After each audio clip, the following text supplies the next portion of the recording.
آج اپنے گھروں کا مشاہدہ کرو، آج اپنے دور جانے کی ضرورت نہیں ہے، ہمارے احساسات اس طرح ختم ہو چکے ہیں کہ ہم اپنے گھروں کے اندر دیور بھاوج میں پردہ نہیں، چچا بھائی میں پردہ نہیں، چچا بھتیجی میں، اور اسی طرح سے چچیرے ممیرے پھپھیرے بے پردہ ہو کر کے میاں، اور گھر تو گھر ہے، آج کل فیشن یہ بنا ہوا ہے روپٹہ گلے میں اور بیگ اور کیا کہتے ہیں پرس ہے کندھے پر، اور باغوں میں اور گارڈنوں میں اور پارکوں میں اور مارکیٹوں میں، سپر مارکیٹوں میں، ساحل سمندر پر اور کہاں کہاں روڈوں کے اوپر مٹر گشتیاں ہو رہی ہیں۔ میاں ہیں ساڑی بلاؤز پہنا کر کے، کمر میں ہاتھ ڈال کر کے، یہ مسلمان ہیں جنہیں دیکھ کے شرمائے وہود، پردہ بھی اگر پہنتی ہیں، نقاب پہنی تو پردہ غائب کیونکہ چہرہ کھلا ہوا، یہ بھی ایک فیشن نکلا ہوا ہے۔ مسلمانوں، یہ وہ احساس جرم ہے، یہ وہ گناہ ہے، یہ وہ خطا ہے، یہ وہ معصیت ہے، رب ذوالجلال کی قسم، جو ہم مسلمانوں کے ذہن و دماغ سے یہ اس کا احساس ختم ہو گیا ہے، مردہ دل ہو گئے، بے ضمیر ہو گئے۔ اسلام نے پردے کا حکم دیا، ماں کہتی ہے بھائی پر شک کر رہا ہے، بیٹا اگر یہ چاہ رہا ہے کہ میری بیوی پردہ کرے اپنے بھائیوں سے، میرے بھائیوں سے، ماں باپ بکھر رہے ہیں، بھائی جدا ہو رہا ہے، جس کو ہم نے پالا، جس کو ہم نے پوسا، آج تو اسی بھائی کو اپنے سے جدا کر رہا ہے، اپنے بیوی سے پردہ کروا رہا ہے۔ ان کی جہالت کو ذرا ختم کرنے کی ضرورت ہے۔ اپنی ماؤں کو، اپنے والدین کو یہ نصیحت کرو کہ ہمیں اپنے بھائی پہ شک نہیں ہو رہا ہے، بلکہ اللہ تبارک و تعالیٰ کا خوف ہے کہ ہم نہیں چاہتے ہیں کہ ایک دیکھنے سے تین مجرم اس گھر کے اندر زندہ رہیں، ایک میں دیوس بنوں، میری بیوی گنہگار ہو، میرا بھائی بھی میری بیوی کو بیجا طور پر دیکھتے ہوئے گنہگار بنے۔ اس لیے منع کرو اور گھروں کے اندر پردہ کرو۔ احساس ختم ہو گیا، احساس جرم اس طرح سے ختم ہوتا ہے۔ اور ایک بہت بڑا احساس میں آپ کو اور دلاؤں، کہنے کی بات آئی ہے تو میں اس طرح مثال دیتا ہوں کہ کس طرح ہمارے دلوں سے احساس ختم ہو گئے۔ اللہ کے حبیب نے فرمایا، اور یاد رکھو اللہ کے نبی سے بڑھ کر کے حسین اور خوبصورت چہرہ کسی کا ہو سکتا نہیں ہو سکتا، اللہ کے حبیب سے بڑھ کر کے کسی کا حسین و خوبصورت چہرہ نہیں ہو سکتا، لیکن ہم نے اپنے حبیب کے چہرے کو دیکھ کر کے، ان کی تعریفیں کر کے، ان کے حمد و ثنا بیان کر کے، ان کی نعتیں بیان کر کے، ان کے عشق کے دعوے کر کے بھی ہم نے نبی کے چہرے کو نبی کے چہرے جیسا اپنا چہرہ بنانا گوارا نہیں کیا۔ ہم نے یہود و نصارہ، ہم نے بل کلنٹر، ہم نے یہ پیری خبیث، ہم نے یہودیوں کے چہرے، یہ کافر غیر قوموں کے چہرے ہم نے پسند کیے، لیکن اپنے حبیب، اپنے قائد، اپنے امام حضرت محمد الرسول اللہ صلی اللہ علیہ وسلم کے چہرے کو ہم نے ناپسند کیا۔ اللہ کے حبیب نے فرمایا مونچھیں مڑاؤ اور داڑھی کو بڑھاؤ، لیکن ہم نے کیا کیا؟ احساس جرم دیکھیں کس طرح ہمارے دلوں سے ختم ہوتا جا رہا ہے کہ ہم صبح ہوتی ہے، شام ہوتی ہے، باقاعدے کلین شو ہوتے ہیں، داڑھی بھی غائب، مونچھ بھی غائب، ہمیں یہ احساس نہیں کہ ہم یہ کیا کر رہے ہیں، یہ کتنا بڑا حرام کام ہے۔ اللہ کے حبیب فرماتے ہیں کل امتی معافی الا المجاہرین من امتی، میری امت کا ہر گنہگار معاف کر دیا جائے گا۔ اللہ معاف کر سکتا ہے، لیکن وہ لوگ کبھی معاف نہیں کیے جائیں گے جو کھلم کھلا اعلان کر کر کے گناہ کرتے ہیں، اعلان کر کر۔ اور ذرا بتاؤ یہ اعلان گناہ نہیں ہے تو کیا ہے کہ تم صبح شام اس کو استورا پھیرتے ہو؟ اللہ سے نہیں ڈرتے کہ یہ نبی کا چہرہ کتنا حسین، کتنا جمیل، کتنا خوبصورت کہ حضرت حسان نے کہا کہ وَلَمْ تَرَ خَطُّ عَيْنِي وَاجْمَلَ مِنْكَ لَمْ تَرَ خَطُّ عَيْنِي وَاجْمَلَ مِنْكَ لَمْ تَرَ خَطُّ عَيْنِي۔ اے اللہ کے نبی، آپ تو اتنے حسین و جمیل ہیں کہ آپ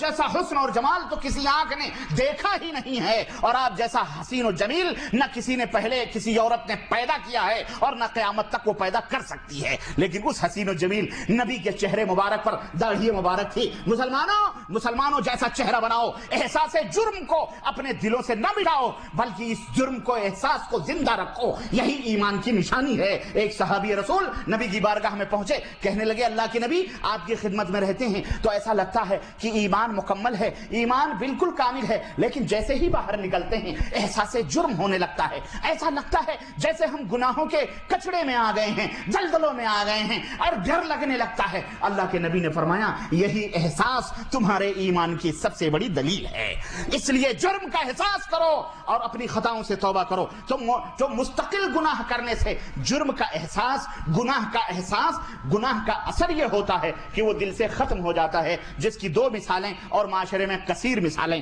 بہت زیادہ موجود ہیں، یہاں تک کہ اس کی کراہیت بھی، ناپسندیدگی بھی ختم ہو جاتی ہے۔ ذرا پیغمبر نبی اپنے حبیب حضرت محمد الرسول اللہ صلی اللہ علیہ وسلم کا فرمان سنو، اللہ کے حبیب کیا فرماتے ہیں ان المؤمن یرا ذنوبہ کأنہ قاعد تحت جبل یخاف ان یقع علیہ، جو مومن ہوتا ہے، جس کے دل کے اندر ایمان کی شمع ہوتی ہے، وہ گناہ چاہے کتنے چھوٹے کیوں نہ ہو، جب وہ سوچتا ہے تو اسے ایسا لگتا ہے جیسے وہ پہاڑ کے نیچے بیٹھا ہو اور وہ پہاڑ ابھی اس کے اوپر گرنے والا ہو۔ اللہ اکبر! چھوٹے سے چھوٹے گناہ کو بھی وہ اتنا بڑا سمجھتا ہے، پہاڑ کی طرح سمجھتا ہے، جیسے اس کے نیچے بیٹھا ہو اور وہ پہاڑ ابھی اس کے اوپر گرنے والا ہو۔ اس طرح سے وہ گناہوں سے خوف زدہ ہوتا ہے۔ وَإِنَّ الْفَاجِرَ، لیکن جو فاجر ہوتا ہے، جو بدکار اور مجرم ہوتا ہے، جو جس کے دل کے اندر ایمان کی شمع، ایمان تو ہوتا ہے لیکن اس کی شمع بالکل مدھم ہوتی ہے، زنگ لگے ہوئے تاریک ہوتے ہیں دل، یرا ذنوبہ کذباب مر علی انفہ فقال بہ ہکذا، اللہ کے نبی فرماتے ہیں لیکن جو فاسق و فاجر، بدکار اور مجرم ہوتا ہے اور اس کے دل کے اندر ایمان کمزور ہوتا ہے تو وہ گناہوں کو ایسے دیکھتا ہے جیسے اس کی ناک کے اوپر مکھی بیٹھی ہو اور اس کو ہکال دے، اس طرح سے ہکال دے، اس طرح وہ گناہوں کو حقیر سمجھتا ہے۔ تو یہ میرے عزیز اللہ کے حبیب نے ہمیں یہ بتلایا ہے کہ اس طرح احساس گناہ، کثرت گناہ کی وجہ سے، مسلسل جرم کرنے کی وجہ سے اس کا احساس ختم ہو جاتا ہے۔ یہ گناہ کا ایک اثر ہے جو دل کے اوپر ہے۔ اسی طرح یہ روایت صحیح بخاری کے اندر، اسی طرح اللہ کے نبی فرماتے ہیں کہ جب کوئی بندہ گناہ کرتا ہے تو اس کے دل پر، کوئی بھی گناہ ہے کرتا ہے تو اس کے دل پر جو صاف و شفاف ہوتا ہے ایک کالا سا نقطہ رکھ دیا جاتا ہے،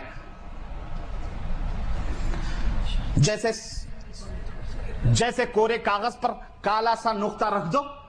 ایسے ہی اس کے دل پر کالا سا دھبا پڑ جاتا ہے۔ پھر جب وہ توبہ کر لیتا ہے تو وہ کالا دھبا ختم ہو جاتا ہے، کالا دھبا ختم ہو جاتا ہے۔ اسی طرح سے لیکن جب توبہ نہیں کرتا اور مسلسل گناہ کرتا ہے تو پھر کالا دھبا پڑتا ہے، پھر کالا دھبا پڑتا ہے، یہاں تک کہ اس کا دل مکمل طور پر سیاہ ہو جاتا ہے اور وہ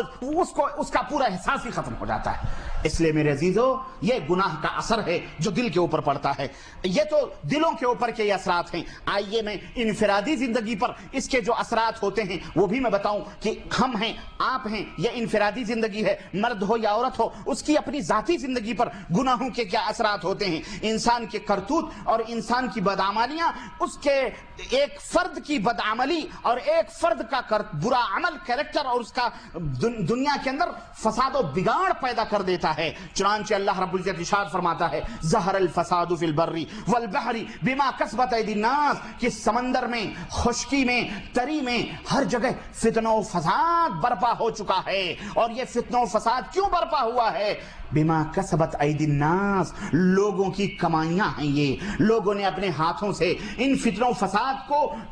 بنایا ہے اور بپا کیا ہے اپنے ہاتھوں سے۔ اور میرے عزیز، بعض گناہوں کی سزائیں تو اللہ تبارک و تعالیٰ دنیا کے اندر دکھا دیتا ہے، جس کو جو مومن ہوتا ہے، ایمان والا ہوتا ہے، اپنی آنکھوں سے اس کو دیکھتا ہے۔ مثال کے طور پہ سیلاب ہے، قحط سالیاں ہیں، بھوک مری ہے، عذاب ہے، ایک دوسرے قتل ہے، خون ہے، غارت گری ہے، آپس میں جنگ ہے، آپس میں لڑائیاں ہیں، زلزلے ہیں۔ اس طرح کے عذاب جب آتے ہیں تو ایک مومن جو ہوتا ہے وہ محسوس کرتا ہے کہ اس امت کے اندر کس طرح سے